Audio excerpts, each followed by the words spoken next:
Dear people watching and listening, Assalamu alaikum. Kindly like and share this video and subscribe to my YouTube channel. Please support my channel by contributing to my Patreon account so that I can continue making the audiobook series. Start of Chapter 23. The Fifth Invasion of Africa.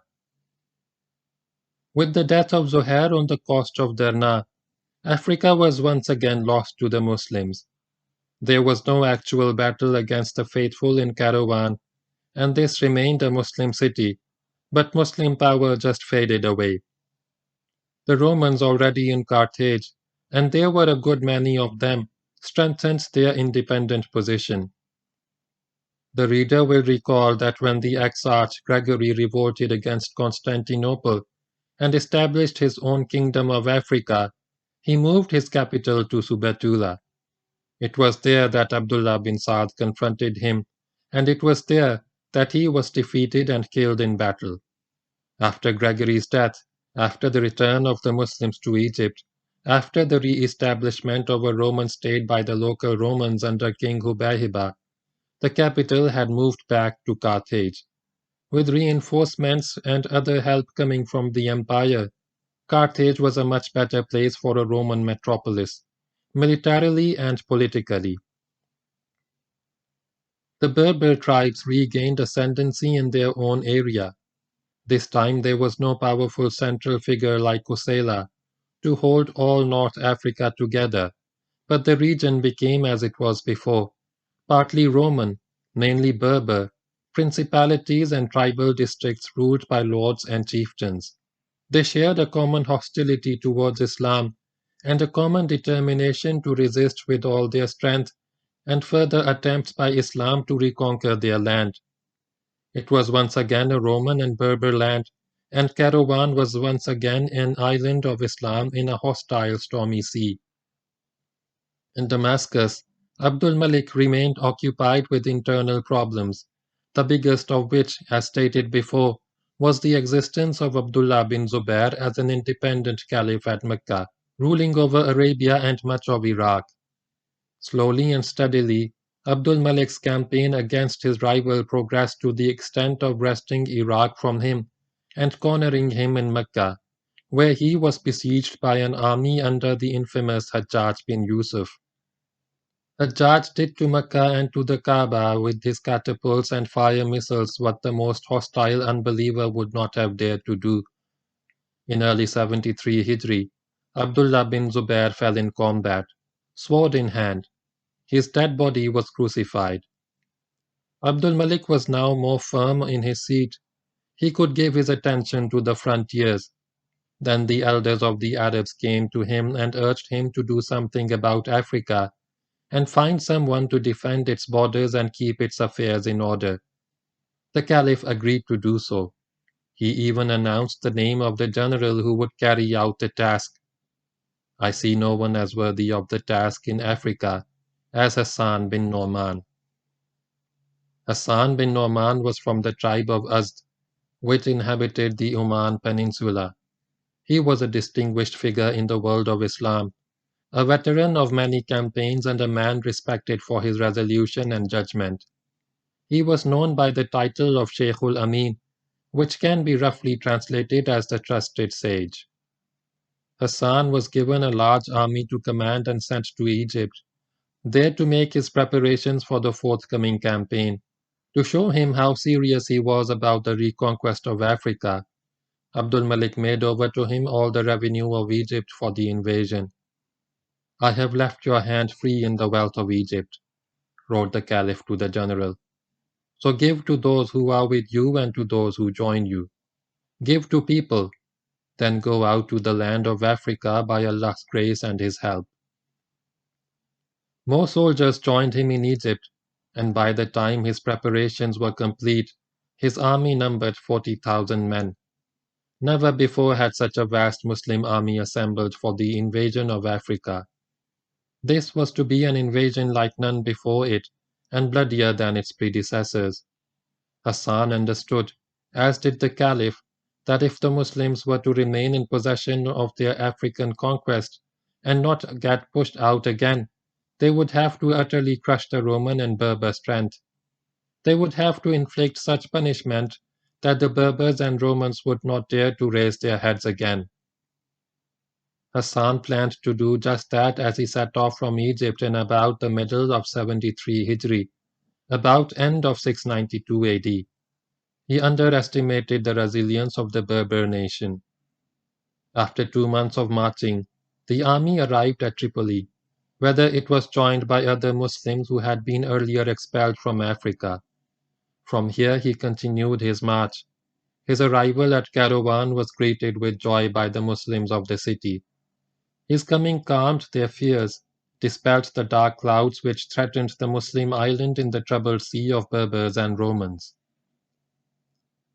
At Kairouan, conscious of his strength and of the necessity of leaving no opponent unbeaten, Hassan began to look about him for enemies to fight.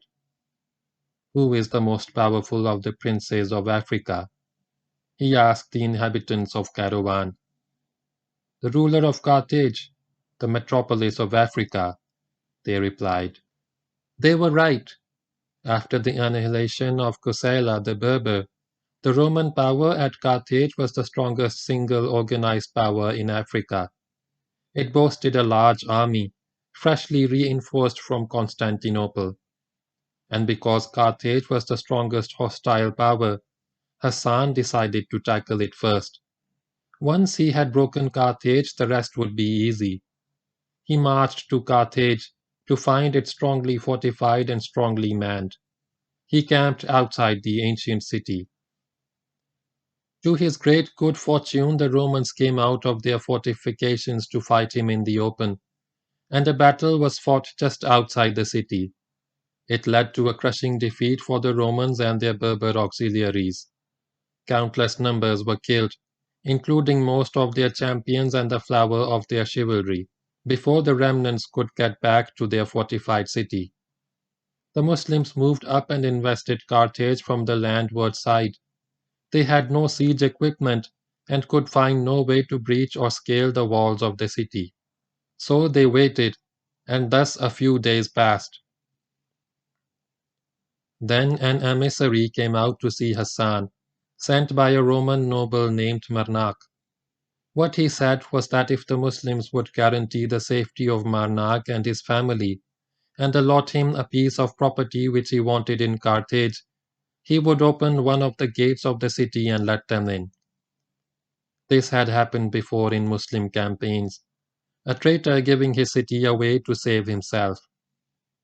Seeing this as the simplest way of taking Carthage and putting an end to the remnants of the Roman army within, Hassan accepted the terms of Marnak. A date and time were fixed for the opening of the gate, and the emissary returned to give Marnak the good news. At the appointed time, the gate was opened and Muslim regiments rushed into Carthage to finish off the last Roman resistance. But there was no Roman resistance. There was no Roman soldier in the city. The birds had flown. After the battle outside the city, the Romans had given up hope of a successful resistance. They had no desire to end their lives in bitter and bloody fighting in the streets of Carthage. So they had sailed away during the night in their large fleet of ships, some going to Sicily, others to Spain. The offer of Marnak was a ruse to gain time for their preparations for departure and to put the Muslims off their guard. Marnak was there with his family to greet Hassan. He had kept his word. His trickery had enabled the Roman army to slip out of the clutches of Hassan, but he had said nothing about the Roman army being there. He had literally kept his side of the bargain. Hassan, like a true Muslim, kept his side of the bargain. Marnak and his family were safe and he was given the property as he had wished to possess. And since there was no fighting to be done in the city, Hassan pulled his men out and put them in a camp outside Carthage. Then came the news that vast numbers of Berbers were gathering at Banzart and in the land of Satfura.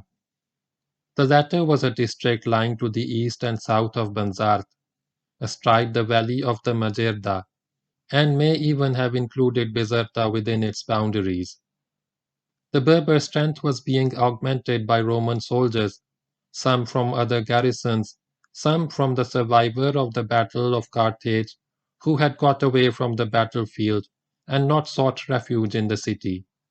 This concentration of Berbers promised another confrontation with the power of Islam, another battle with the Muslim army. It drew Hassan like a magnet.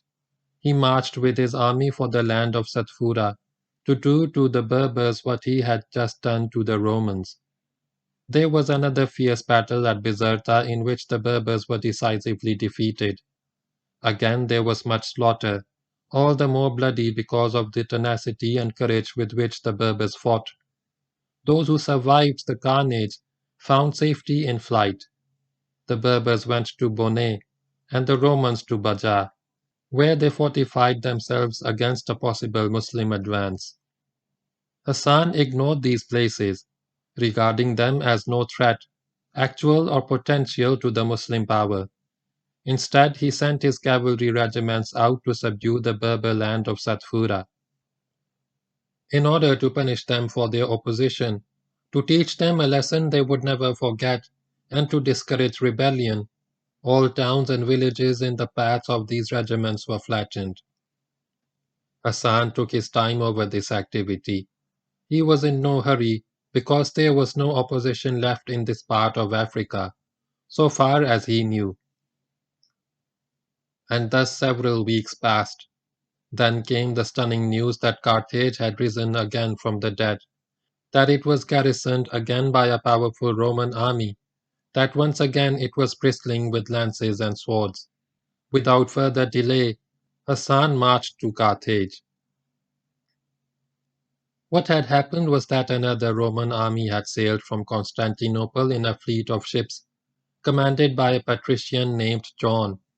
It landed at Sicily, where John incorporated into his army all the survivors of Carthage. Then he asked for help from the King of Spain, who sent them a sizable contingent of Gothic troops. And during the months that elapsed after the fall of Carthage, while Hassan was chasing Berbers all over the African countryside and beating them into submission, John had sailed into the harbor of Carthage, reoccupied the city, repaired its fortifications, and prepared himself for a long siege. The Roman was a persistent foe and had no intention of giving up the conflict while the least hope remained. Soon after his arrival, John received a welcome addition to his fighting strength. When the Berbers living in the districts around Carthage heard that the Romans were back, they flocked in thousands to the city to join the imperial forces and continue resistance to the Muslim power. Their spirit was far from broken by the punishment they had received from Hassan. The result was that Hassan arrived at Carthage to find himself facing another powerful force of Romans and Berbers in a strongly fortified city. The game had to go on. Hassan again invested the city from its landward side. He had doubts about taking the city, because the defending force was a formidable one, and this time the Romans were wise enough to remain behind their fortifications. They would not come out to fight, and the Muslims could find no way of getting in. With their command of the western and central Mediterranean, with their safe sea lanes to Sicily and Constantinople, with regular supplies coming in, the Romans were safe and snug in Carthage. The winter of 693 was setting in, mid-74 Hijri. Hassan settled down in a winter camp and sent a delegation of 40 Muslims to Damascus to explain the situation to the Caliph and ask for reinforcements. Abdul Malik bin Marwan was the first of the Umayyad Caliphs to be serious about keeping Africa as a permanent part of the domain of Islam. He had received nothing but good news from the African theatre ever since Hassan bin Noman got to Karawan. Tidings of victory had followed tidings of victory, gladdening the hearts of the faithful. Now this delegation of 40 arrived to tell the Caliph that all was not well. There had been no defeat, but the newly arrived force of Romans in Carthage, augmented by many Berber clans, could not be beaten and driven out of Africa by the forces now available to the Muslim commander. And it was just possible that Romans would launch an offensive. If the Caliph wished Carthage to be taken, he would have to send more troops to Africa. The Caliph certainly wished Carthage to be taken. In fact, he was determined not to lose Africa. A large reinforcement was organized at Damascus and dispatched with the 40 delegates to strengthen Muslim forces in western Carthage. The troops arrived as the winter ended. It was now early spring in 694, getting into the last quarter of 74 Hijri. The arrival of fresh troops from Damascus had an excellent effect on Muslim spirits. Hassan now felt more confident of taking Carthage and organized the construction of siege equipment, including scaling ladders. Everyone got down to it with enthusiasm, keenly anticipating the capture of the city and the booty that would be theirs. Then suddenly the Roman army came out of the city and began to form up for battle. The patrician John knew that with the strengthening of the Muslim force outside Carthage, the balance had tilted in favor of the Muslims. They would make attempt after attempt to storm the city, and one of the attempts was bound to succeed. Consequently, he decided to strike at them outside the city before their preparations were complete. Plans were made, orders given, and one morning the Romans rushed out of the fort to give battle to the Muslims. Unfortunately for the Romans, they were badly beaten and lost a lot of men before the army broke on the battlefield and came streaming back into the city. They would never come out again. For many days, while John licked his wounds, Hassan prepared his siege equipment. When he was ready, he stormed the fort using ladders to get his men over the wall. The army got in, and the soldiers rushed into the heart of the city to kill Romans. But there were no Romans to kill. Once again the birds had flown. After his abortive attempt to break the siege, John had lost hope. He had been lucky to get back to the safety of the fort without a heavier loss. He observed the preparations of the Muslims progressing rapidly and knew that it would not be nice to lose in battle of the Muslims. One day he decided that so far as he was concerned the war was over. He ordered the evacuation of Carthage and moved to Sicily and Spain. The evacuation took place just before the Muslim assault, a matter of luck in timing, and typically having used the Berbers for their own ends when they needed them, the Romans now abandoned them to the mercy of the Arabs. They got none. The harder the Berbers fought, the more heavily they lost. They fought very hard. They lost very heavily. It was only after a good deal of blood had been shed that the Berbers laid down their arms and entered captivity, from which many of them were liberated, physically and spiritually, by Islam. When the last of the opposition had collapsed, the Muslims took the town apart. They pillaged it and collected a vast amount of booty. Then, to make sure that the Romans never came back here to start another war against Islam, Carthage was put to the torch. The flames devoured the once great metropolis after 15 centuries of prosperous life, and what the flames spared was knocked down by order of Hassan. The city was completely destroyed, razed to the ground, only its ruins pointing at the glory it had once possessed. It was to remain in silent ruin for 200 years before a part of it was revived and prepared for reoccupation by Fatimid caliphs. Hassan returned with his army to Caravan. It was now nearing the end of 74 Hijri, spring of 694. His campaign had lasted more than a year and had been an entirely successful one.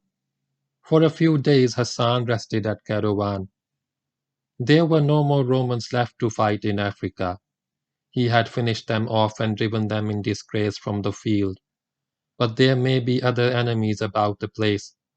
He asked the people of Caravan who was left of the great prince of Africa, so that he could go and destroy him or make a Muslim of him. They told him of a woman who lived in the mountains of Oras, who was feared by all the Romans in Africa and obeyed by all the Berbers. If you kill her, they said, all the West will bow before you. You will have no opponents left, no enemies. She was called the High Priestess. End of chapter 23.